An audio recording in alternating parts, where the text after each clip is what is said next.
Marie-Julie Jahenny, mystique et stigmatisée originaire de France, est née le 12 février 1850 dans une ville tranquille de l'ouest du pays. Dès son plus jeune âge, elle a fait preuve de dons spirituels extraordinaires et a fait des prophéties alarmantes sur l'avenir du monde. Elle a prédit qu'une grande et terrible catastrophe se produirait en France, puis se propagerait à toute l'Europe, pour finir par consumer la planète entière. Ces sombres prédictions jettent une ombre de peur et de soulagement sur ceux qui les entendent.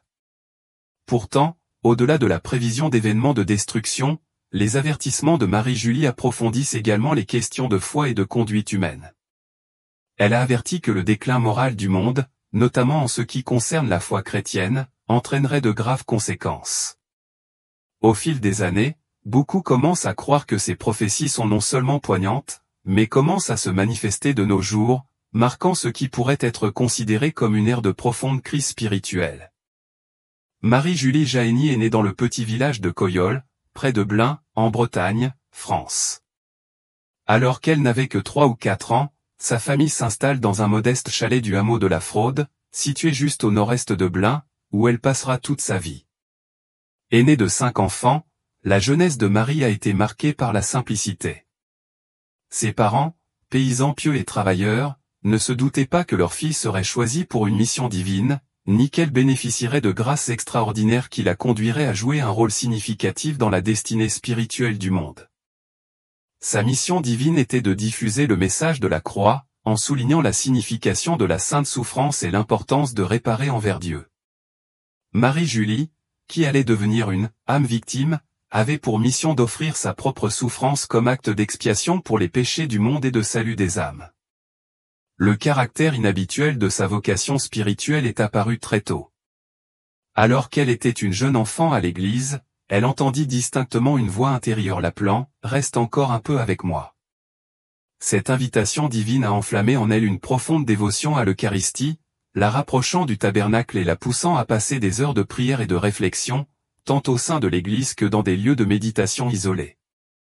En grandissant, Marie-Julie entre dans le tiers-ordre de Saint-Pierre. François, adoptant une vie d'une modestie, d'une piété et d'une dévotion spirituelle exceptionnelle. Elle s'est fait connaître pour sa dévotion angélique, en particulier lors de la Sainte Communion, qui a laissé profondément ceux qui ont été témoins de sa ferveur priante.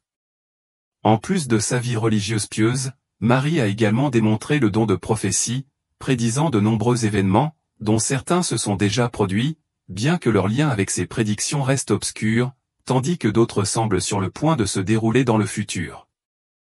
Ces prophéties, notamment celles concernant la France, étaient profondément troublantes et dressaient un sombre tableau pour l'Europe, l'Église et le monde entier. Marie-Julie prévoyait un moment où la France offensera Dieu par ses actions, ce qui entraînera des conséquences dévastatrices pour la nation. La France, depuis longtemps une nation résolument catholique et bénéficiaire de nombreuses bénédictions divines, avait une mission unique, défendre l'Église et la vraie foi contre les forces de persécution et d'hérésie. Cependant, elle a prévenu que l'échec de la France à maintenir cette mission, notamment à travers le rejet de sa monarchie divinement instituée, entraînerait une punition qui commencerait à l'intérieur de ses frontières et s'étendrait ensuite au reste du monde. Marie-Julie prédit des événements catastrophiques, Paris brûlerait, la ville portuaire de Marseille serait submergée et de nombreuses villes seraient englouties par des tremblements de terre. Un sentiment de désespoir s'emparera de la population alors que les gens seront témoins de meurtres, de violences et de blasphèmes à une échelle sans précédent. Elle a insisté sur le fait que le mal ne pouvait pas continuer sans contrôle, car sa persistance conduirait à la chute des âmes. Si la terre n'était pas débarrassée de ses pécheurs les plus endurcis, la décadence morale deviendrait si accablante que même les justes vacilleraient et tomberaient dans le péché. Il était impératif, a-t-elle déclaré, que le triomphe de la Sainte Église se produise, car seule l'intervention divine pourrait sauver le monde de cet abîme moral. Certains pourraient se demander pourquoi la France, une nation si richement bénie, supporterait le poids d'un tel châtiment divin. Cependant, en tant que nation chargée d'une mission sacrée, les échecs de la France ont eu de profondes conséquences. Les événements entourant les Jeux Olympiques de Paris de 2024 pourraient fournir un exemple moderne d'un tel mécontentement divin. La cérémonie d'ouverture, chargée de symbolisme anti-Dieu, comprenait une reconstitution controversée de la scène de Léonard de Vinci, avec une reine légèrement vêtue et une chanteuse nue dans des rôles que beaucoup considéraient comme profondément offensants. Pour ajouter encore au caractère blasphématoire de l'événement, la cérémonie de clôture mettait en vedette une déesse sans tête et aux ailes brisées. De tels actes, accomplis à la vue du public mondial, constituent de graves violations contre Dieu, signalant une possible réalisation des sinistres avertissements de Marie-Julie. Alors, quelle punition divine prévoyait-elle? Dans les prophéties prononcées le 20 septembre 1877 et le 4 janvier 1884, Marie décrit des désastres sans précédent, des tremblements de terre dévastateurs, des ouragans féroces, de mauvaises récoltes, des épidémies rampantes et une pluie de sang qui durera 7 semaines. Le monde connaîtra 3 jours d'obscurité, une période si intense et catastrophique que la terre elle-même paraîtra désolée. Même si la durée exacte de ces événements reste floue, les prédictions de Marie-Julie suggèrent que les châtiments seront implacables et mondiaux, laissant le monde dans un état de ruine. Selon ces prophéties, les 3/4 de la population mondiale périront et la moitié de la population française sera anéantie, alors que l'humanité sera confrontée aux conséquences de ses péchés collectifs. Les gens seront plus rares que la fumée n'est pas seulement une figure de style. Il faudra voyager loin pour rencontrer une autre personne. Bien que ces prophéties catastrophiques semblent terrifiantes, le voyant indique également que ce ne sera pas la fin du monde et que l'humanité a encore de l'espoir. Notre Seigneur montra à Marie comment certains dirigeants de France, qui apparaissaient comme de parfaits héros aux yeux du monde, étaient des formateurs pour leur pays et pour l'Église. Par exemple, le Christ a dit de Charles Dille, « Ses mensonges et sa conscience ne me trompent pas », fait intéressant. Le chapiteau de la Fronnerie avait ceci à dire à propos du commentaire de notre Seigneur à Marie-Julie sur le général Charles Dille, selon notre Seigneur, tel que révélé et comparé aux autres prophéties de Marie. Julie, Dille était un crime pour son pays car il défendait les idéaux maçonniques de la République, rejetant la monarchie absolue de la France. Le châtiment que Marie a prédit indique que le monde, en raison de son offense envers Dieu, devra bientôt faire face à des représailles. Ces sanctions tomberont d'abord en France puis s'étendront au reste du monde. On a dit que Dieu punissait l'Amérique à cause de son virage vers une laïcité athée. Tout au long de son histoire, cette nation a été bénie par la faveur divine. Cependant, depuis la Seconde Guerre mondiale, le malin a déployé des efforts concertés pour convertir le peuple américain. Le diable mine la beauté de l'histoire de la création de Dieu. Il a ensuite tenté d'infiltrer l'Amérique, mais la force et l'engagement inébranlable envers les valeurs bibliques ont permis à la nation de vaincre ses efforts. Restez vigilants et continuez à défendre nos valeurs, et Dieu nous bénira. Nous entamions un chemin vers la perdition, et la seule chose qui pouvait nous sauver était l'humilité et la compréhension que Dieu pardonnera à son peuple s'il revient à sa volonté, tout comme il l'a fait tant de fois pour la nation d'Israël. Cependant, l'Amérique ne s'est pas tournée vers Dieu. En raison de notre refus de chercher Dieu et de demander pardon, il a commencé à nous priver de notre influence à travers le monde.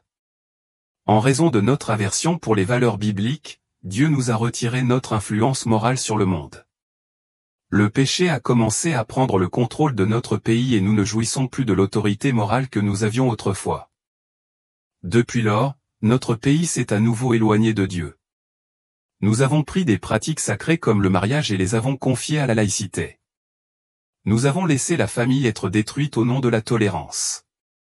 Nous avons détruit l'image de Dieu en qualifiant de mauvais le summum de sa création, l'humanité, en disant que la façon dont une personne n'est pas assez bonne. C'est pourquoi Dieu a envoyé des fléaux comme la pandémie de Covid-19 sur notre pays. C'est pourquoi il a détourné son visage de l'Amérique. Si nous ne retournons pas à Dieu, sa face ne se retournera jamais vers nous. Si nous souhaitons hâter le retour de notre Seigneur, nous devons nous tourner vers lui et vers les valeurs bibliques qu'il nous a données. Dieu punit l'Amérique pour avoir déshonoré le caractère sacré de la vie. Nous avons assassiné des centaines de milliers de civils japonais innocents en leur lançant une bombe atomique. Non seulement ces personnes ont été tuées, mais de nombreux survivants ont eu des enfants nés avec de graves malformations congénitales. Il nous punit parce que nous avons troqué l'amour du Christ contre l'amour du pays, remplaçant l'Évangile par un autre. Sous la bannière de la propagation de l'amour de Dieu, nous avons plutôt détruit de nombreux peuples autochtones par la colonisation et fait de ceux qui ont sacrifié leur vie pour l'évangile américain des héros. Il nous punit parce que nous refusons d'aimer ceux qui sont différents de nous. Nous refusons de partager avec eux la même grâce qui nous a été si généreusement accordée. Nous n'avons pas appris du passé, au lieu de cela, nous vivons dans l'arrogance, tout comme les pharisiens. Nous méritons la même récompense qu'eux. Nous sommes devenus des aveugles conduisant des aveugles, imposant de lourds fardeaux à ceux qui ne font même pas partie de l'Église, tout en mourant d'envie de vivre nous-mêmes selon ces mêmes normes. L'une des questions les plus difficiles auxquelles nous sommes confrontés en tant que chrétiens est de savoir pourquoi Dieu permet que la souffrance et les mauvaises choses se produisent. C'est une question qui suscite des débats parmi les théologiens, les érudits et les croyants depuis des siècles. Une hypothèse courante est que la souffrance est le résultat d'une mauvaise conduite personnelle. Mais est-ce nécessairement vrai? Un fourni impuissant contrepoint à l'idée selon laquelle votre péché personnel est la cause de votre souffrance. Job a été décrit comme un homme intègre et droit, qui craignait Dieu et se détournait du mal. Malgré la justice de Job, Dieu lui a permis de subir d'intenses souffrances, notamment la perte de ses richesses, de ses enfants et de sa santé. Les amis de Job ont insisté sur le fait qu'il devait avoir péché pour mériter un tel châtiment, mais Dieu les a réprimandés pour cette perspective. L'histoire de Job nous rappelle brutalement que la justice ne nous exempte pas de la souffrance et que la souffrance n'est pas toujours le résultat direct du péché personnel. Nous vivons dans un monde déchu où le péché a déformé la création originale de Dieu.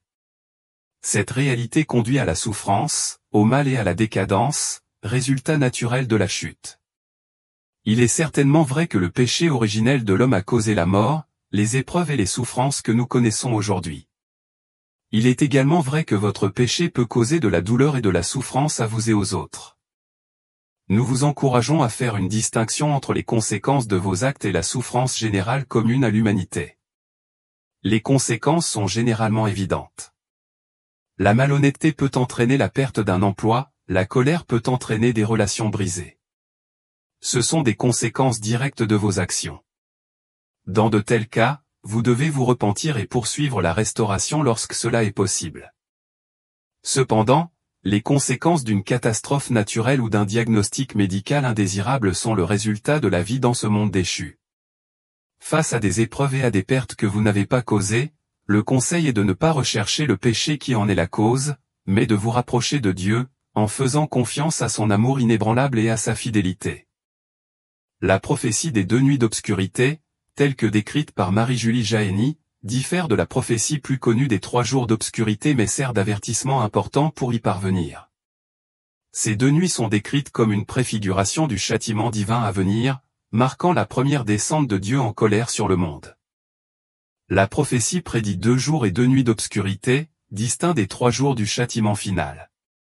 Ces 2 jours auront lieu comme un avertissement précoce de Dieu et seront marqués par de graves phénomènes atmosphériques, notamment un ciel violet et rouge qui pendra bas, obscurcissant presque les grands arbres. Les arbres brûleront et leur sève se tarira, les empêchant de produire des fruits l'année suivante. Durant ces jours, la pluie dégagera une odeur nauséabonde, semblable à celle de la grêle brûlée, et partout où elle tombera, elle percera même les surfaces les plus dures, laissant derrière elle des marques de brûlure visibles. La terre sera recouverte d'une pluie noire et effrayante, mais cela ne nuira pas aux sources de nourriture utilisées par les chrétiens.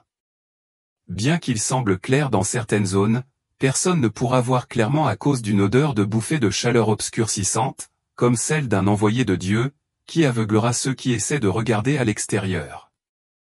La nuit, de violents troubles se produiront avec des cris entendus dans l'air, et les gens ne pourront pas se déplacer. La terre sera couverte de justice. Uniquement des bougies en cire bénillant. La cire d'abeille pure fournira de la lumière dans l'obscurité. Les bougies mélangées à d'autres matériaux ne s'allumeront pas, ce qui souligne le besoin de pureté. Pendant la journée, des bougies peuvent également être nécessaires. Éteint. Contrairement aux 3 jours d'obscurité, où elles doivent rester allumées à tout moment, les bougies en cire pure représentent le Christ comme la lumière du monde et symbolisent la pureté de la foi requise pendant ces périodes. Tout comme les Juifs devaient avoir un agneau impeccable pour la Pâque, les chrétiens auront besoin de bougies pures pour se protéger spirituellement pendant les ténèbres à venir. Les 2 nuits d'obscurité rappelleront aux gens les 3 jours d'obscurité à venir et la nécessité d'une préparation spirituelle. Ces événements serviront de dernier signal d'alarme pour que l'humanité se repente et renforce sa foi avant le jugement divin ultime. Les avertissements concernant les 2 nuits de ténèbres soulignent la miséricorde de Dieu en donnant à l'humanité une dernière chance de se repentir et de se préparer à la plus grande tribulation qui suivra les 3 jours de ténèbres. Le symbolisme des bougies de cire pure est lié au thème de la pureté spirituelle et de la fidélité, réaffirme aux croyants qu'il adhère à la vraie foi et résiste à toute corruption ou nouveauté introduite par Satan. En résumé, les 2 nuits d'obscurité sont un précurseur de châtiments plus graves et servent d'appel au repentir, à la vigilance et à la préparation, tant physiquement que spirituellement. Pour les fidèles, le besoin de bougies en cire bénie souligne l'importance de maintenir la pureté spirituelle au milieu des épreuves et des tribulations. Les années de persécution Marie-Julie dut aussi affronter le diable et ses attaques. Dès qu'elle a reçu les stigmates, Notre-Dame l'a prévenue à plusieurs reprises. Un dernier avertissement fut donné le 26 avril 1874, mais Notre-Dame promit qu'elle ne l'abandonnerait jamais au milieu de ces nouvelles épreuves. 15 minutes après cet avertissement, le diable a tenté de faire le pire. Il battait Marie-Julie, la laissant couverte de bleus et de coupures, qui ne s'infectait jamais et guérissait rapidement et miraculeusement avec de l'eau bénite. Il détruira ses sacramentaux, brisera ses chapelets, fera tomber ses saintes images des murs, jettera son crucifix au sol et fera tomber les objets bénis par terre. S'il ne les détruisait pas, il tenterait de leur infliger des dégâts ou de les faire disparaître. Poussez-les également. Ensuite, il essayait d'autres manifestations, apparaissant comme une bête effrayée, des animaux, ou sous sa forme hideuse habituelle, menaçante. Il finira par réussir à damner son âme, quoi qu'il en soit pour tenter de la forcer à abandonner sa mission de sauver les âmes. Lorsque les tactiques terroristes échouaient, il changeait de stratégie et se présentait comme une tentation, un beau jeune homme, lui promettait tout, de la richesse au remède pour ses maladies, mais sans succès. D'autres fois, il essayait de la tromper pendant ses extases en se faisant passer pour des anges ou des saints. Mais Marie-Julie était extrêmement prudente à propos de chaque apparition, les testant toutes pour s'assurer qu'elle venait du ciel, dénonçant ainsi l'imposteur infernal par prudence. Lorsqu'il apparaissait de cette manière sournoise, si un visiteur mystique obéissait et faisait un acte d'amour envers le Sacré-Cœur, elle savait que l'apparition était vraie. Quand c'était Satan, il s'envolait soudainement lorsqu'elle exigeait cette demande. Parfois, elle pouvait facilement voir à travers le déguisement. Si le démon apparaissait comme un saint, le halo manquerait de ses glorieux rayons de lumière, ou le symbole de la croix ne serait pas représenté correctement sur ses vêtements ou vêtements, semblant pliés ou tordus. Après cette première période d'épreuve provoquée par le diable, Saint Michael est venu et lui a rendu tous les objets que Satan lui avait volés, lui accordant une période de paix jusqu'en janvier 1875, après quoi une nouvelle série de tourments devait commencer. Satan a adopté de nouvelles stratégies effrayantes avec ses apparitions infernales, se présentant sous la forme d'un prêtre, sans doute pour lui faire croire qu'il était un visiteur humain terrestre, comme tant d'autres qu'elle recevait. Mais elle a repéré la ruse lorsqu'elle a remarqué qu'il manquait une croix au prêtre sur son étole. Le diable a essayé de lui donner une hostie sous cette forme, mais elle a refusé. Nous ne pouvons qu'imaginer avec horreur ce qu'il essayait réellement de lui donner, car il tentait à d'autres occasions de l'empoisonner et de la forcer à avaler des objets qui lui retournaient l'estomac. Une fois, il a essayé de la forcer à manger de l'herbe. D'autres fois, il lui enfonçait une fiole de sang empoisonné dans la bouche, puis la fermait. Elle n'a pu ouvrir la bouche qu'après que son directeur spirituel, le père David, lui ait récité le rite de l'exorcisme. Il y avait des moments où le diable essayait de lui fermer la bouche et de l'empêcher de recevoir la sainte communion du père David, mais il restait là patiemment avec le Saint-Sacrement devant sa bouche jusqu'à ce que le diable soit forcé de la libérer. Ces attaques n'étaient pas sans fruit, car elles constituaient des moyens de sacrifice supplémentaires qu'elle pouvait offrir pour sauver les âmes. Cependant, il lui arrivait parfois de se débarrasser de lui en l'aspergeant d'eau bénite. Ces extases se produisaient régulièrement et, comme dans d'autres cas authentiques de cet état surnaturel chez d'autres mystiques, elle montrait les phénomènes suivants, les réactions naturelles de ses sens cessaient, et elle restait insensible au point qu'elle ne voulait plus faire le moindre effort. Réaction lorsqu'elle était piquée avec des épingles et des aiguilles ou brûlée, ou lorsque des lumières vives brillaient dans ses yeux. Parfois, son corps lévitait miraculeusement et elle pouvait faire la différence entre les objets bénis et non bénis. Elle pouvait dire quand une hostie consacrée ou non était placée devant elle. Si elle discernait un sacramentel placé devant elle, c'était bienheureuse, elle le vénérait en l'embrassant profondément. S'il n'était pas béni, elle refuserait de le vénérer ou resterait insensible. Par exemple, lors d'une extase passionnelle le 18 octobre 1877, elle arrêta sa représentation mystique du chemin de croix et demanda une photo de saint François. Un prêtre visiteur en avait un dans son bréviaire et le lui remit. Mais elle restait immobile et ne le vénérait pas. David comprit alors que le tableau n'était pas béni, et ils le bénirent immédiatement, après quoi elle le raviva profondément, le couvrant de baisers. Au cours de la même extase, les visiteurs lui tendaient un chapelet, mais elle refusait d'embrasser ou de vénérer le sacramentel, comme c'était son habitude. Le visiteur a ensuite rappelé qu'il avait perdu le crucifix original au profit du chapelet et qu'il l'avait remplacé par un autre, mais qu'il n'avait pas pensé à faire bénir l'emplacement. La bénédiction fut faite immédiatement, et Marie-Julie devint heureuse, embrassant à plusieurs reprises le crucifix et le chapelet avant de reprendre sa souffrance de la passion en cours dans cette extase particulière. Parfois, elle donnait des informations surprenantes sur une relique sacrée qui lui était présentée lors d'une extase dont personne n'avait connaissance auparavant. Un exemple étonnant, sans lui dire un mot auparavant, une relique a été présentée devant elle, et elle a immédiatement confirmé ce que son propriétaire ne faisait que soupçonner jusque-là. Il possédait effectivement un fragment de la lance qui ouvrait le côté de notre Seigneur, et de plus, il contient encore un morceau de son cœur. Apparemment, la relique appartient à la marque de la Franquet, que la famille possède encore aujourd'hui. En plus de ce merveilleux, elle recevait d'innombrables visiteurs du ciel lors de ses extases, qui lui apportaient une grande consolation et lui prodiguaient des conseils spirituels. Naturellement, notre Seigneur et Notre-Dame étaient des compagnons constants, mais elle voyait aussi le Père éternel et le Saint-Esprit, qui viendraient sous la forme d'une colombe ou d'une langue de feu flamboyante. Aussi, la liste des saints qui sont venus vers elle est étonnante. Parfois, il lui donnait une biographie de leur vie, en fournissant des détails que personne ne connaissait, ou encore il corrigeait certains éléments que les biographes et les chroniqueurs s'étaient trompés ou étaient devenus confus au fil des années. Des saints inconnus lui rendirent également visite et lui racontèrent leur vie. À un moment donné, elle s'est tellement familiarisée avec saint Joseph qu'elle se mit même à le plaisanter et à le taquiner lors d'une extase du 1er avril 1880, pour obtenir certaines requêtes exaucées, jusqu'à ce que notre Seigneur lui-même doive venir lui en dire assez, sauvant son père adoptif de ses cajoleries persistantes. La Grande Tribulation, cette prophétie de Marie-Julie Génie, datée du 7 juillet 1880, présage un sombre avenir pour l'Église. Plus précisément, cela indique que son chef, le pape, serait confronté à de grandes tribulations. L'expression « l'Église sera privée de son chef » fait probablement référence à l'époque où le pape Léon XIII était pontife. La prophétie suggère que l'influence du pape Léon XIII, en particulier ses réformes et ses enseignements, serait diminuée ou effacée.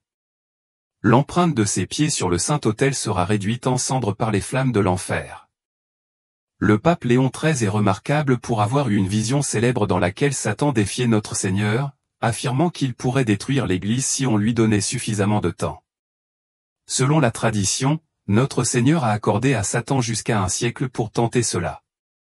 Cette vision influença profondément le pape, le conduisant à composer la célèbre prière à Saint Paul. Michel Archange pour la protection de l'Église. Il a également institué d'autres prières, comme les 3 Je vous salue Marie et le Salve Regina, à réciter après chaque messe pour la sauvegarde de l'Église. Cependant, la prophétie suggère que ces prières importantes et autres pratiques saintes seraient oubliées ou éliminées, symbolisées par l'image de l'empreinte du pape sur l'autel réduite en cendres est intéressante. Ces prières protectrices ont été supprimées de la liturgie post-messe suite aux réformes de Vatican II. Cette déclaration prophétique pourrait être interprétée comme un avertissement de la confusion survenue après Vatican II, y compris des interprétations erronées de ces réformes, qui, selon certains, ont conduit à l'affaiblissement des défenses spirituelles de l'Église. Saint Catherine Emmerich a également prophétisé que Satan se déchaînerait sur l'Église 40 à 60 ans avant l'an 2000. Cette chronologie correspond à des changements importants au sein de l'Église et du monde. Le lien entre sa prophétie et celle de Marie-Julie suggère que cette période d'influence de Satan aurait pu faire partie d'une bataille spirituelle plus large prévue par les deux mystiques. L'introduction par le pape Léon XIII de la prière d'exorcisme mineur pour les fidèles et, en outre, le rite d'exorcisme majeur pour les prêtres figurait parmi les outils clés qu'il a promus pour combattre l'influence de Satan. Cependant, le fait que ces prières soient désormais rarement récitées et que le rite majeur d'exorcisme ait été révisé en 1999 au grand mécontentement de certains exorcistes, concorde avec la prédiction selon laquelle Satan chercherait à modifier tous les rites de l'Église, à les édulcorer, ou supprimer-les entièrement. La prophétie semble suggérer que cet affaiblissement des protections spirituelles traditionnelles de l'Église a permis à Satan de prendre davantage pied. Cela reflète la confusion spirituelle et morale qui a suivi Vatican II et les défis posés à l'Église par l'ère moderne.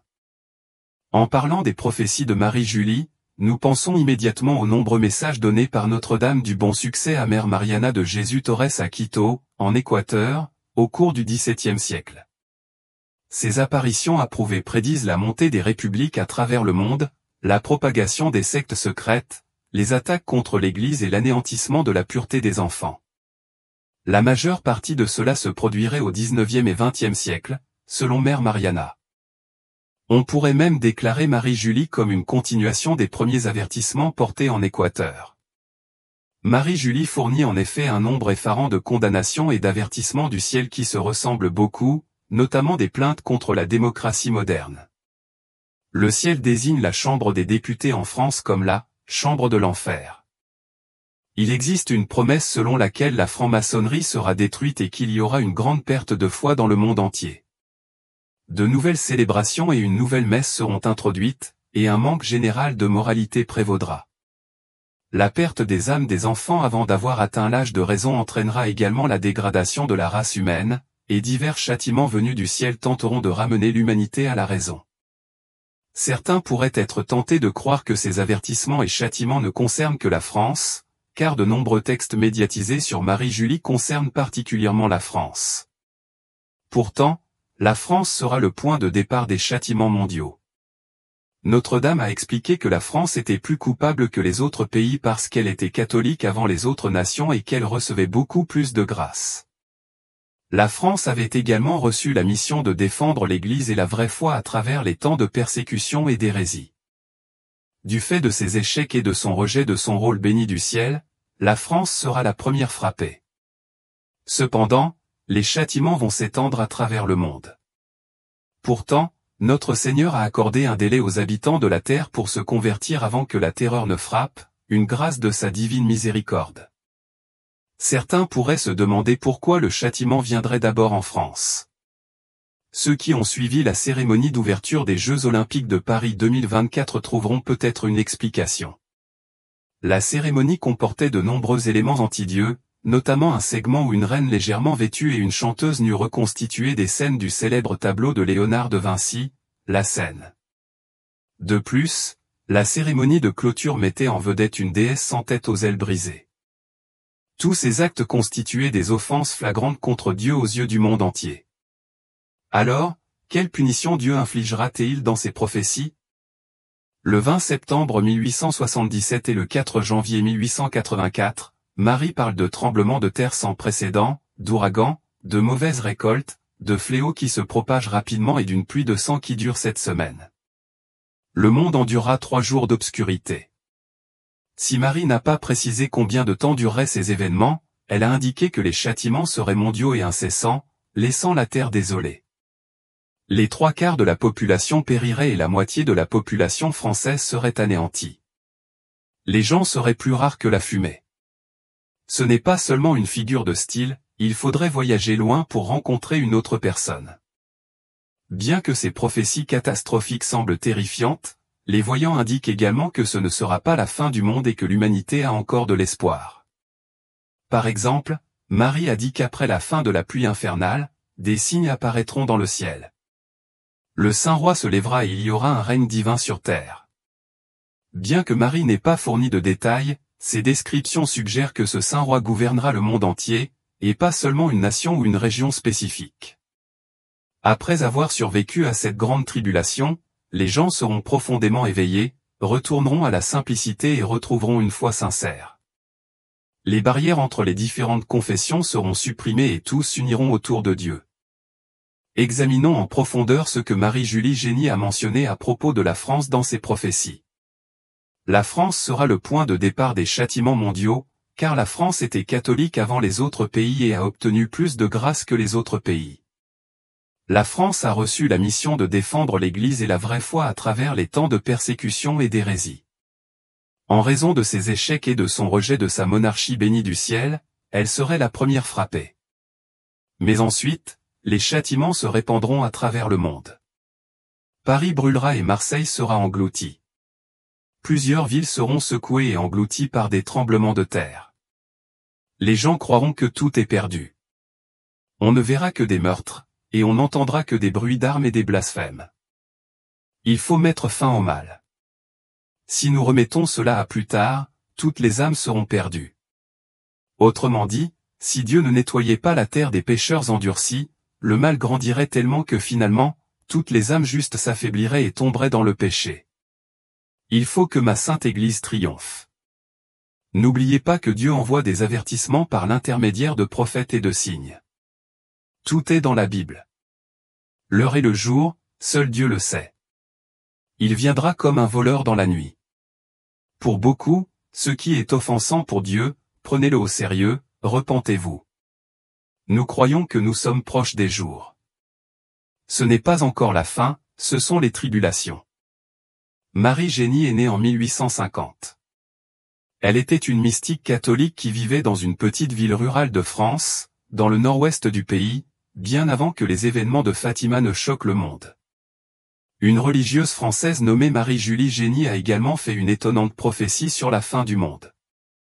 Connue comme la stigmatisée de la Bretagne, Julie Génie a vécu au XIXe siècle et a laissé derrière elle un héritage de prophéties qui continue de fasciner les peuples du monde entier. Ses visions révèlent des scénarios de grandes calamités, de persécutions religieuses et même de guerres qu'elle croyait imminentes.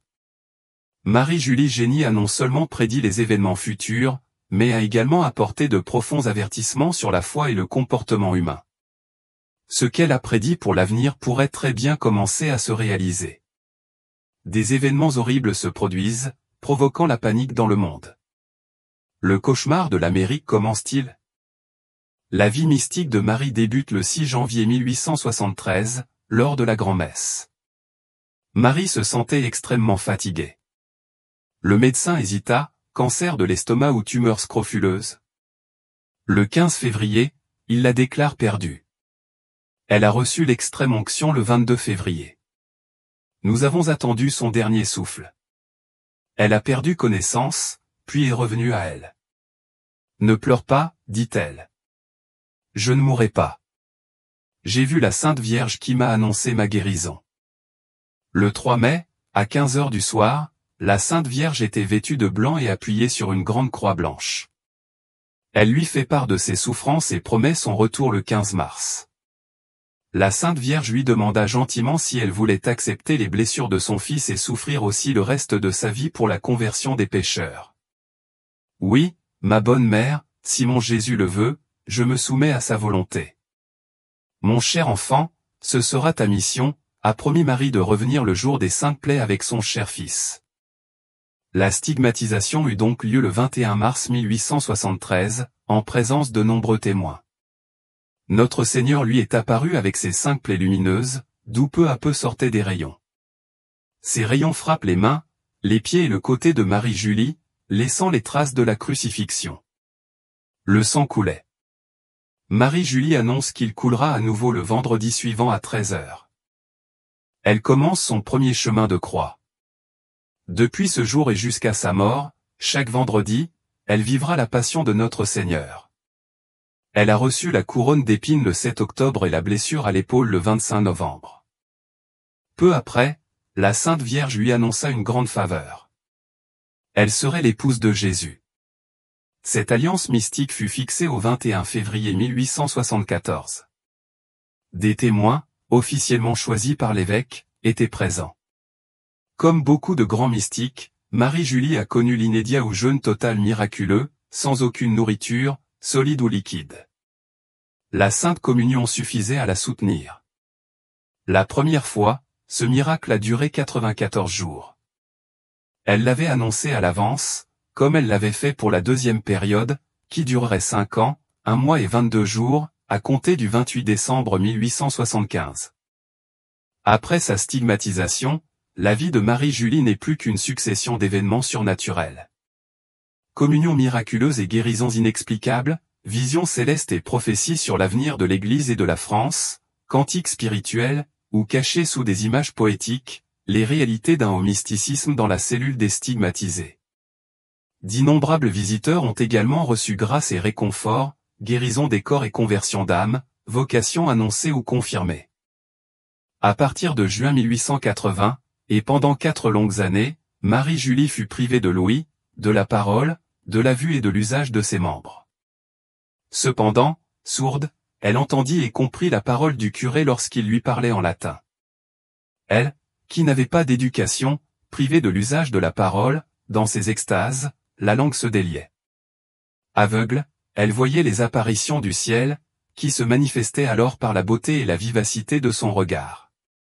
Frappée de paralysie, tous les vendredis pendant 1 heure, elle pouvait faire son chemin de croix. Marie-Julie, dont la mission était d'arracher les âmes à l'empire du diable, ne pouvait manquer d'attirer sur elle la rage de l'enfer. Comme le saint curé d'Ars, elle dut subir de nombreuses et furieuses attaques. 2 évêques de nom, favorables à Marie-Julie, viennent la voir à la Fraude et se rendent à Rome pour défendre sa cause. Mame Fournier et Mame Lefer-de-l'Eau lui ont également rendu visite. Le cardinal Pelli, futur pape, se rendit discrètement à la Fraude en juillet 1937 lorsqu'il est venu à Paris-Eliou. Cependant, Marie-Julie fut persécutée et méprisée par certains membres du clergé local. Marie-Julie meurt paisiblement le 4 mars 1941. Elle avait alors 91 ans. Des prophéties qui se sont répandues dans le monde entier. Marie a prédit que le monde, en raison de ses offenses contre Dieu, serait bientôt puni. Ces sanctions tomberont d'abord en France puis s'étendront au reste du monde. Certains pourraient se demander pourquoi le châtiment viendrait d'abord en France. Ceux qui ont suivi la cérémonie d'ouverture des JO de Paris 2024 y trouveront peut-être une explication. La cérémonie comportait de nombreux éléments anti-Dieu, y compris un segment où une reine légèrement vêtue et un chanteur nu reconstituaient des scènes du célèbre tableau de Léonard de Vinci, La Scène. De plus, la cérémonie de clôture mettait en vedette une déesse sans tête aux ailes brisées. Tous ces actes constituaient des offenses flagrantes contre Dieu, aux yeux du monde entier. Alors, quelle punition Dieu infligera-t-il dans ses prophéties? Le 20 septembre 1877 et le 4 janvier 1884, Marie parle de tremblements de terre sans précédent, d'ouragans, de mauvaises récoltes, de fléaux à propagation rapide et d'une pluie de sang qui a duré 7 semaines. Le monde endura 3 jours d'obscurité. Même si Marie n'a pas précisé comment. Longtemps, ces événements dureront. Elle a indiqué que les châtiments seraient mondiaux et incessants, laissant la terre désolée, les 3/4 de la population périssant et la moitié de la population française anéantie. Les gens seront plus rares que la fumée. Ce n'est pas seulement une figure de style. Il faudra voyager loin pour rencontrer une autre personne. Bien que ces prophéties catastrophiques semblent terrifiantes, les voyants indiquent également que ce ne sera pas la fin du monde et que l'humanité a encore de l'espoir. Par exemple, Marie a dit qu'après la fin du règne infernal, des signes apparaîtront dans le ciel. Le Saint-Roi se lèvera et il y aura un règne divin sur terre. Bien que Marie n'ait pas fourni de détails, ces descriptions suggèrent que ce Saint-Roi gouvernera le monde entier, et pas seulement une nation ou une région spécifique. Après avoir survécu à cette grande tribulation, les gens seront profondément réveillés, retourneront à la simplicité et retrouveront une foi sincère. Les barrières entre les différentes confessions seront supprimées et tous s'uniront autour de Dieu. Depuis la France, cette prophétie de châtiment va se répandre à travers le monde, puis gagner progressivement l'Amérique. Dieu punit les États-Unis, une polémique. On a dit que Dieu punissait l'Amérique à cause de son virage vers une laïcité athée. Tout au long de son histoire, cette nation a été bénie par la faveur divine. Cependant, depuis la Seconde Guerre mondiale, le malin a déployé des efforts concertés pour convertir le peuple américain, sapant ainsi la beauté de l'histoire de la création de Dieu. Le diable a alors tenté d'infiltrer l'Amérique, mais la force et l'engagement inébranlable envers les valeurs bibliques nous ont permis de vaincre ces efforts. Restez vigilants et continuez à défendre nos valeurs, et Dieu nous bénira.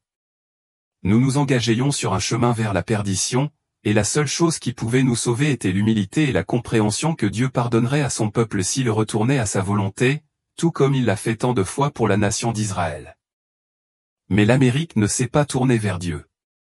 En raison de notre refus de nous tourner vers Dieu et de demander pardon, il a commencé à nous priver de notre influence à travers le monde. À cause d'une autre.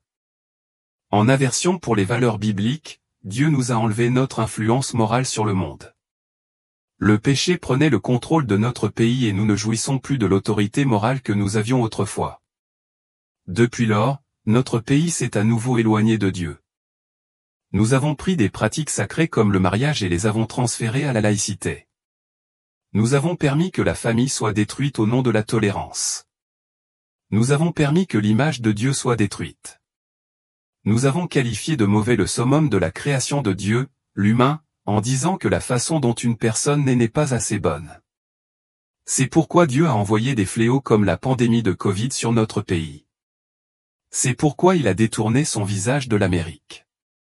Si nous ne retournons pas à Dieu, sa face ne se retournera jamais vers nous. Si nous souhaitons hâter le retour de notre Seigneur, nous nous tournerons vers lui et vers les valeurs bibliques qu'il nous a données. Il punit l'Amérique pour avoir déshonoré le caractère sacré de la vie.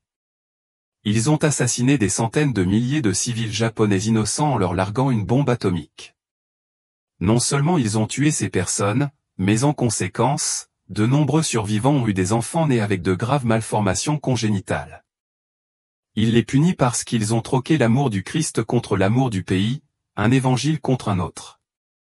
Sous la bannière de la propagation de l'amour de Dieu, ils ont plutôt détruit de nombreux peuples indigènes à travers leur colonisation, et ils ont fait de ces personnes des héros qui ont sacrifié leur vie pour le plus grand bien de l'évangile américain. Il les punit parce que nous refusons d'aimer ceux qui sont différents d'eux. Ils refusent de partager avec eux la même grâce qui leur a été si généreusement accordée. Ils n'ont pas tiré les leçons du passé. Au lieu de cela, ils vivent dans une posture d'arrogance, tout comme les pharisiens. Ils méritent la même réprimande qu'ils ont reçue. Ils sont devenus des aveugles conduisant des aveugles. Ils exigent de lourds fardeaux pour ceux qui ne font même pas partie de l'Église, et pourtant ils refusent même de vivre selon ces mêmes normes. Dieu nous enlève-t-il les gens en guise de punition?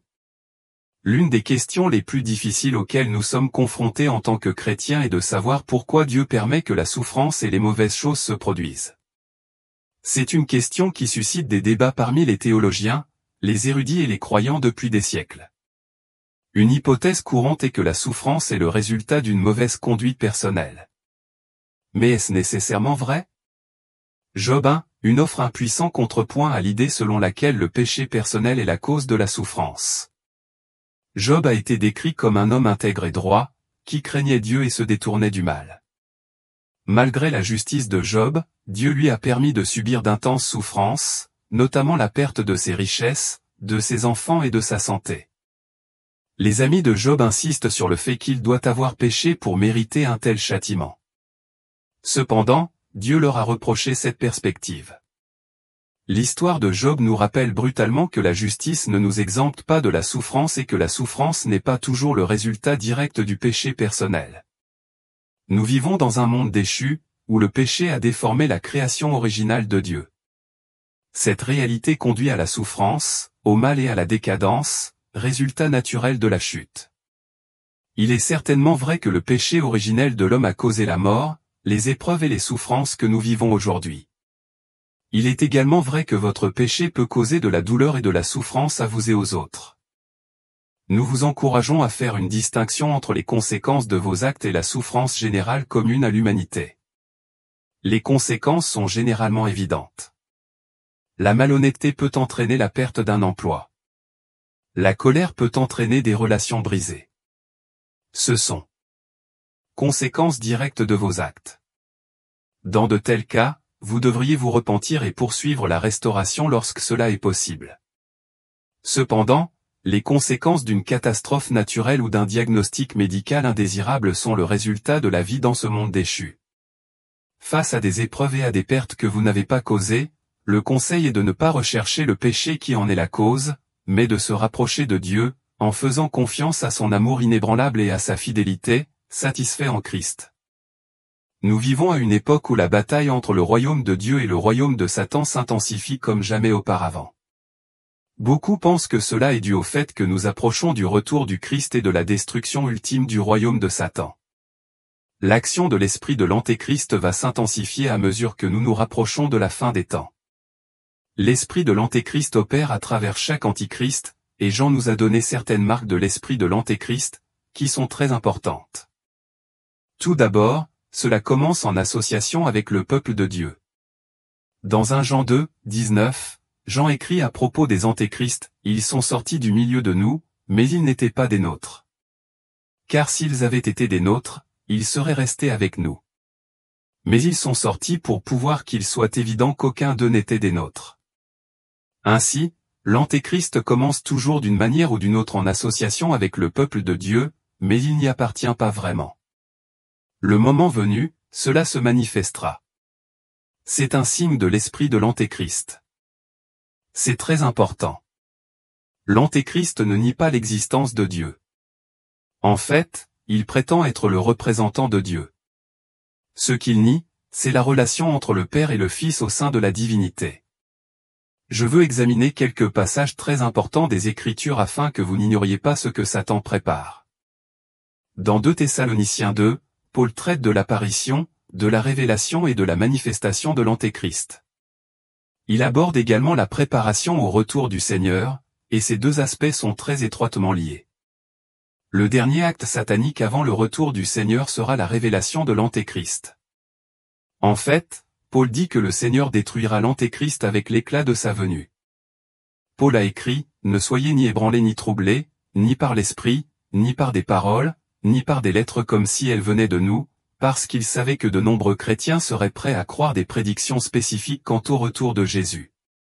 J'ai certainement entendu beaucoup de ces prédictions au cours de mon ministère, et je suis étonné par la multitude de chrétiens qui s'y fixent. Qu'une personne pense que l'enlèvement aura lieu avant ou après les 7 années de tribulation, nous devons reconnaître que cet antichrist pourrait être vivant aujourd'hui, et qu'il est sur terre maintenant.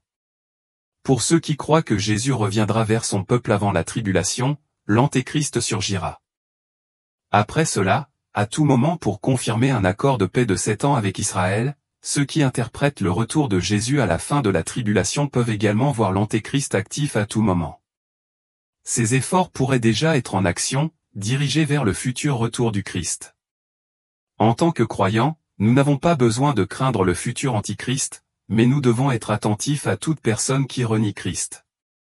La principale différence est que le futur antichrist deviendra finalement un leader mondial issu de l'Europe moderne, qui conclura un accord de paix avec Israël. Toute personne correspondant à cette description pourrait potentiellement jouer le rôle de l'antéchrist à venir, bien qu'Apocalypse 13 décrit des caractéristiques supplémentaires de son leadership. 2 aspects importants. Notez que cela inclut sa résurrection après une blessure mortelle et la marque de la bête. L'antéchrist semblera être mort mais retrouvera sa force. De plus, il obligera toutes les personnes sous sa direction à recevoir une marque inconnue sur la main ou la tête pour acheter et vendre, représentée par le nombre 666. Il sera également un homme de guerre. Son leadership s'étendra tout au long de la tribulation. Apocalypse 13, 7 déclare, « Il lui fut donné de faire la guerre aux saints et de les vaincre, et autorité lui fut donnée sur toute tribu, langue et nation. » Sa cible sera ceux qui croient en Dieu, y compris les persécuteurs des Juifs. Pendant cette période, nous ne serons peut-être pas en mesure d'identifier l'Antéchrist aujourd'hui, mais il vit peut-être autour de nous. Nous n'avons pas besoin de vivre dans la peur de ce futur dirigeant maléfique, mais nous devons plutôt nous concentrer sur le vrai Christ en attendant sa venue future. En tant que croyants, nous n'avons pas besoin d'avoir peur, car rien de tout cela n'affectera ceux qui connaissent Jésus-Christ. Cependant, cela affectera ceux qui sont perdus et sans Dieu. Ils tomberont sous l'hypnose surnaturelle de ce leader oint par le diable, et s'ils ne connaissent pas Jésus-Christ avant que tout cela n'arrive, ils seront pris au piège dans lequel le monde entier est sur le point de tomber dans les jours à venir. S'il vous plaît, réalisez à quel point vous vivez une période critique en ce moment. Jésus revient rapidement. Ceux qui le connaissent échapperont à beaucoup de ces épreuves et tentations, mais ceux qui ne le connaissent pas seront pris dans l'illusion et la dévastation. C'est bien de se réjouir d'avoir pu s'évader, mais qu'en est-il de ceux qu'on aime? Que allez-vous faire pour vous assurer qu'ils échappent aux mauvais jours qui arrivent sur terre? À la lumière de cet enseignement clair des Écritures, ne pensez-vous pas qu'il est temps pour vous de tendre la main à vos amis et aux membres de votre famille non sauvés et de leur parler du sang rédempteur de Jésus-Christ? Demandez au Saint-Esprit de vous donner l'occasion de leur parler, puis laissez-le remplir votre bouche des mots justes pendant que vous les suppliez sincèrement de faire de Jésus-Christ le Seigneur de leur vie. 2 nuits d'obscurité. La prophétie des 2 nuits d'obscurité, telle que décrite par Marie-Julie Jahen, diffère de la prophétie plus connue des 3 jours d'obscurité mais sert d'avertissement important pour y parvenir. Ces 2 nuits sont décrites comme une préfiguration du châtiment divin à venir, marquant la première descente de Dieu en colère sur le monde. Les prédictions prévoient 2 jours et 2 nuits d'obscurité, distinctes du 3 jours de châtiment final. Ces 2 jours auront lieu comme un avertissement précoce de Dieu. Ils seront marqués par de graves phénomènes atmosphériques, notamment un ciel violet et rouge qui pendra bas, masquant presque les grands arbres. Les arbres brûleront et leur sève se tarira, les empêchant de produire des fruits l'année suivante. La pluie durant ces jours dégagera une odeur nauséabonde, comme celle de la grêle brûlée. Partout où il tombe, il percera même les surfaces les plus dures, laissant derrière lui des marques de brûlure visibles. La terre sera recouverte d'une pluie noire et effrayante, mais cela ne nuira pas aux sources de nourriture utilisées par les chrétiens. Bien qu'il semble clair dans certaines régions, personne ne pourra voir clairement à cause d'une bouffée de chaleur obscurcissante envoyée en tant qu'envoyé de Dieu, qui aveuglera ceux qui essaient de regarder dehors la nuit. Des troubles violents se produiront, avec des cris entendus dans l'air, et les gens ne pourront plus circuler sur terre, qui sera couverte par la justice. Seules les bougies en cire bénie, de la cire d'abeille pure, fourniront de la lumière dans l'obscurité. Les bougies mélangées à d'autres matériaux ne s'allumeront pas, ce qui souligne le besoin de pureté pendant la journée. Les bougies peuvent être éteintes, contrairement aux 3 jours d'obscurité où elles doivent rester allumées à tout moment. Les bougies en cire pure représentent le Christ comme la lumière du monde et symbolisent la pureté de la foi requise en ces temps. Tout comme les Juifs devaient avoir un agneau impeccable pour la Pâque, les chrétiens auront besoin de bougies pures pour se protéger spirituellement pendant les ténèbres à venir. Les 2 nuits d'obscurité rappelleront aux gens les 3 jours d'obscurité à venir et la nécessité d'une préparation spirituelle. Ces événements serviront de dernier signal d'alarme pour que l'humanité se repente et renforce sa foi avant le jugement divin ultime.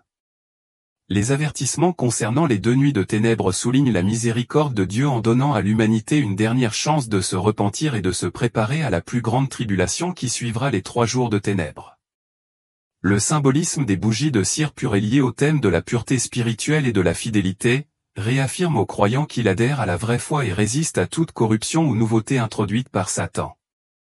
En résumé, les 2 nuits d'obscurité sont un précurseur de châtiments plus graves et servent d'appel au repentir, à la vigilance et à la préparation, tant physiquement que spirituellement. Pour les fidèles, le besoin de bougies en cire bénie souligne l'importance de maintenir la pureté spirituelle au milieu des épreuves et des tribulations au moment du jugement dernier. Marie-Julie a également dû lutter contre le diable et ses œuvres desquelles a reçu les premiers stigmates. Notre-Dame l'a prévenue à plusieurs reprises. Un dernier avertissement fut donné le 26 avril 1874, mais Notre-Dame promit qu'elle ne l'abandonnerait jamais au milieu de ces nouvelles épreuves. 15 minutes après cet avertissement, le diable a tenté de faire le pire. Il battait Marie-Julie et la couvrait de bleus et de coupures, qui ne s'infectait jamais et guérissait rapidement et miraculeusement avec de l'eau bénite. Il détruira ses sacramentaux, brisera ses chapelets, fera tomber ses images saintes des murs et jettera son crucifix au sol. Il faisait également tomber les objets bénis au sol, ou s'il ne les détruisait pas ou n'essayait pas de leur infliger des dégâts, il les faisait disparaître. Parfois, si des témoins étaient présents, il essayait de les bousculer également. Ensuite, il tentera d'autres manifestations, apparaissant comme une bête effrayée, des animaux, ou sous sa forme hideuse habituelle menaçant, qu'il finira par réussir à damner son âme, n'importe quoi pour essayer de la forcer à abandonner sa mission de sauver les âmes. Lorsque les tactiques terroristes échouaient, il changeait de stratégie et se présentait comme une tentation, un beau jeune homme, lui promettant tout, de la richesse au remède pour ses maladies, mais sans succès. D'autres fois, il essayait de la tromper pendant ses extases en apparaissant comme des anges ou des saints, mais Marie-Julie était extrêmement prudente à chaque apparition, les testant toutes pour s'assurer qu'elle venait du ciel, et dénonçant ainsi l'imposteur infernal. Par prudence, lorsqu'il apparaissait de cette manière sournoise, si un visiteur mystique s'y conformait et faisait un acte d'amour envers le Sacré-Cœur, elle savait que l'apparition était vraie. Quand c'était Satan, il s'envolait soudainement lorsqu'elle exigeait cette demande. Parfois, elle pouvait facilement voir à travers le déguisement. Si le démon apparaissait comme un saint, le halo manquerait de ses glorieux rayons de lumière, ou le symbole de la croix ne serait pas représenté correctement sur ses vêtements ou vêtements, semblant pliés ou tordus. Après cette première période d'épreuve provoquée par le diable, Saint Michael est venu et lui a rendu tous les objets que Satan lui avait volés, lui accordant une période de paix jusqu'en janvier 1875, après quoi une nouvelle série de tourments devait commencer.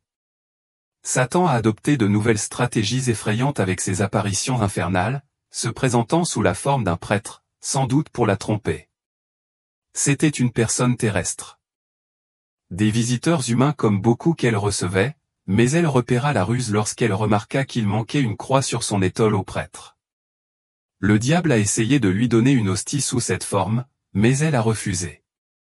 Nous ne pouvons qu'imaginer avec horreur ce qu'il essayait réellement de lui donner, car il tentait à d'autres occasions de l'empoisonner et de la forcer à avaler des objets qui lui retournaient l'estomac. Une fois, il a essayé de la forcer à manger de l'herbe, d'autres fois, il lui enfonçait une fiole de sang empoisonné dans la bouche, puis la fermait. Elle n'a pu ouvrir la bouche qu'après que son directeur spirituel, le père David, lui ait ordonné le rite d'exorcisme. Il y avait des moments où le diable essayait de lui fermer la bouche et de l'empêcher de recevoir la sainte communion du père David, mais il restait là patiemment avec le Saint-Sacrement devant sa bouche jusqu'à ce que le diable soit forcé de la libérer. Ces attaques n'étaient pas sans fruit, car elles constituaient des moyens de sacrifice supplémentaires qu'elle pouvait offrir pour sauver les âmes. Cependant, il y avait des moments où elle pouvait se débarrasser de lui en aspergeant de l'eau bénite pendant son extase.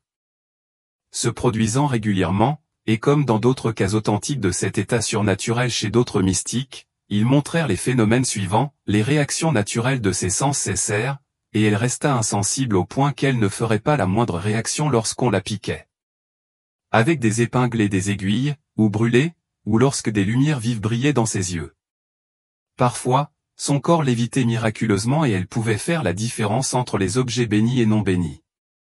Elle pouvait dire quand une hostie consacrée ou non était placée devant elle. Si elle discernait qu'une hostie sacrée placée devant elle était bénie, elle la vénérait en la baisant profondément. Si ce n'était pas béni, elle refuserait de vénérer ou resterait insensible. Par exemple, lors d'une extase passionnelle le 18 octobre 1877, elle arrêta sa représentation mystique du chemin de croix et demanda une photo de Saint François.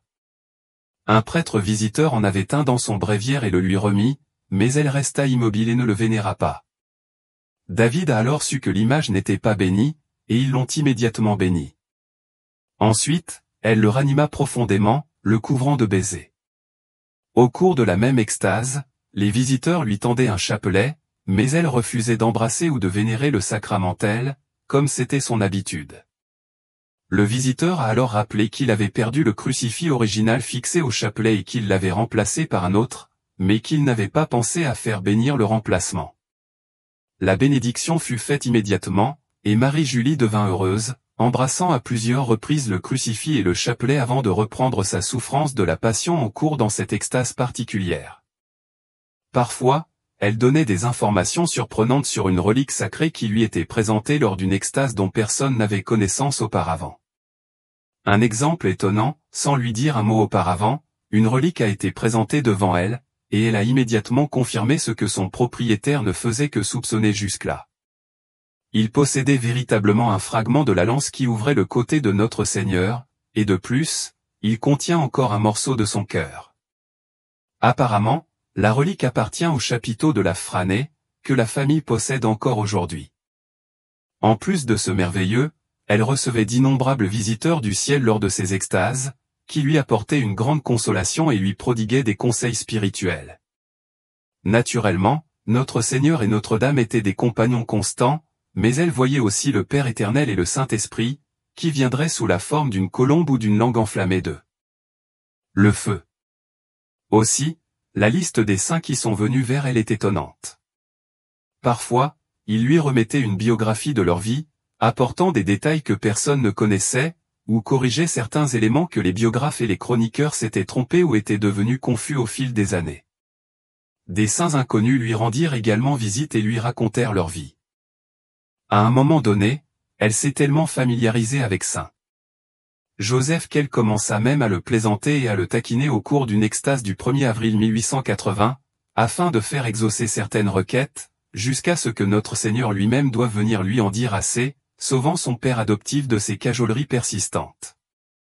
Le 20 septembre 1881, Marie-Julie révélait, au soleil, je vois des grâces. Notre Seigneur frappe en ce moment à la porte de chaque cœur pour y entrer avec ses bienfaits. En frappant, j'entends ses plaintes, hautes et tristes de sa part. Bouche adorable, j'ai dit, Jésus a créé tous les cœurs pour m'aimer, pour me servir de trône et de foyer aimant. La plupart des cœurs se sont levés vers moi, épée, lance, marteau, et avec tous ces outrages, ils ne veulent pas de ma présence. Plus de signes de ma puissance, plus d'œuvres de mon amour. Jésus dit d'un ton de voix qui traverse l'âme de douleur et d'angoisse, après les plaintes au soleil, je vois la flamme qui projette ses rayons, comme pour marquer au soleil son langage et sa parole divine. La flamme dit, pour la terre, il n'y a plus d'espoir de triomphe. Il doit y avoir d'abord, avant le triomphe du mal, le triomphe des ennemis du bien en pleine puissance sur tout ce que Dieu a créé. Sur le monde, il se lèvera. L'Église pour l'enterrer d'une manière ou d'une autre, sous le feu, sous la violence du mal, blasphème, insulte, passion que le monde n'a jamais vue sur terre, amis de Dieu, victimes, serviteurs et serviteurs, il est temps, dit la flamme, de déclarer à l'Éternel Dieu que vous voulez vivre. Et mourrez dans la foi catholique. Il est temps de lever les yeux vers le ciel, car dans tous les coins de la terre, vous trouverez les antéchrists, comme au temps du jugement dernier, qui parcourront le monde entier pour pervertir et affaiblir, par leurs menaces, la foi de chrétiens. À ce moment, Marie-Julie parle solennellement, s'adressant à l'avenir avec urgence, mon Père, prenez vos âmes, car l'humanité n'a qu'une heure passagère pour bouleverser le monde et témoigner de l'agonie écrasante de ce qui est à venir. Amis bien-aimés de Dieu, écoutez, votre Père céleste parlera. Il révélera le signe clair des avertissements que j'ai partagés. Le temps est proche où l'heure qui s'ouvre devant le monde se déroulera visiblement à la vue de tous, pour avertir et empêcher l'heure du jugement de l'homme. Tenez compte attentivement de l'avertissement divin, car c'est à ce moment que l'appel universel de Dieu à son peuple sur terre se rapproche de plus en plus. Alors que le mal triomphe, le peuple ne peut plus remplir ses devoirs sacrés. La grâce du Seigneur est si grande et ses bénédictions si abondantes qu'il a accordé à son peuple du temps pour prier en paix et agir en harmonie avec sa volonté. Même maintenant, dans la flamme radieuse du soleil, il parle, ne craignez pas, mais priez pour ceux que je promets de m'amener avant que la tempête ne se déchaîne sur la terre. Mon pouvoir arrivera rapidement, en une seule heure, et je montrerai des millions de merveilles en une seule journée. J'accomplirai plus en 7 heures que ce que l'humanité a vu en un siècle. Mes dévoués, le temps est proche, des portes inattendues s'ouvriront pour révéler la gloire du Seigneur, même si la confusion régnera dans son sillage. Considérez ceci, dit la flamme, les œuvres qui ont conduit à leur apogée, aux hauteurs. où la gloire est réalisée et les merveilles accordées par le Seigneur, qui nourrit la terre. Ces œuvres, cependant, accablées par le poids du mal, sont maintenant sur le point d'éclater en vengeance, car ce sont des hommes de pouvoir ou des amis de Dieu. Quand l'étincelle s'enflamme, il enflammera un feu de destruction à travers le pays, un enfer se propageant qui consumera tout sur son passage et pourtant, ceux qui l'ont déclenché se retireront, cherchant un abri contre la tempête. Ils laisseront la France sans défense, les portes grandes ouvertes. Tous ceux qui cherchent à revendiquer la domination sur son sol y entreront librement, tandis que la nation tombera à la merci de ceux qui s'empareront de son pouvoir. L'heure est proche, le moment final, où toutes les déclarations faites contre ce qui a été prédit depuis si longtemps porteront leurs fruits. Les coupables seront révélés et ils disparaîtront comme s'ils n'avaient jamais existé. Ce sera alors, au cœur de Paris, qu'un bruit inquiétant brisera le silence. Du centre même de la ville, les cris de ceux qui célèbrent l'arrivée du sang résonneront, se répercutant dans toute la France, un bouleversement national, alors que la France plonge dans un abîme de mal, plus profond que tout ce qu'on peut imaginer, aucune fondation ne restera intacte, amis de Dieu, faites attention à ceci, ne construisez pas vos maisons en France, car elles seront déchirées et cherchez refuge. Restez sous le ciel de Bretagne. Même si de nombreux dangers y attendent également, ils ne seront pas comparables à ceux qui ravageront le royaume. La Sainte Vierge, dans sa sagesse, m'a rappelé qu'il faut prier avec ferveur pour conjurer les calamités qui attendent la France. Cette nation paiera, hélas, 2 siècles de systèmes politiques et sociaux pétris d'athéisme, 2 siècles de gouvernance qui ont transformé loin des valeurs chrétiennes, depuis la Révolution française, si les musulmans sont autorisés à utiliser les églises qui ne servent plus les fidèles catholiques, n'est-ce pas le début d'un sacrilège contre les lieux saints de la France? Mystique avant elle, les églises catholiques tomberaient entre les mains d'une foi qui, selon la doctrine catholique traditionnelle, est antichrétienne. Saint Jean l'Évangéliste et son disciple Saint Polycarpe nous ont prévenus il y a des siècles, quiconque nie la véritable humanité ou divinité du Christ sont des précurseurs de l'Antéchrist, les musulmans qui rejettent la divinité du Christ, sont un signe de cette prophétie. De plus, nous devons nous rappeler que notre Seigneur nous met en garde contre les faux prophètes surgissant non seulement de l'obscurité mais des déserts eux-mêmes. Dans l'une des révélations mystiques de Marie-Julie, notre Seigneur a spécifiquement mis en garde contre les religions proches de l'islam, car elles entraîneraient de grands châtiments.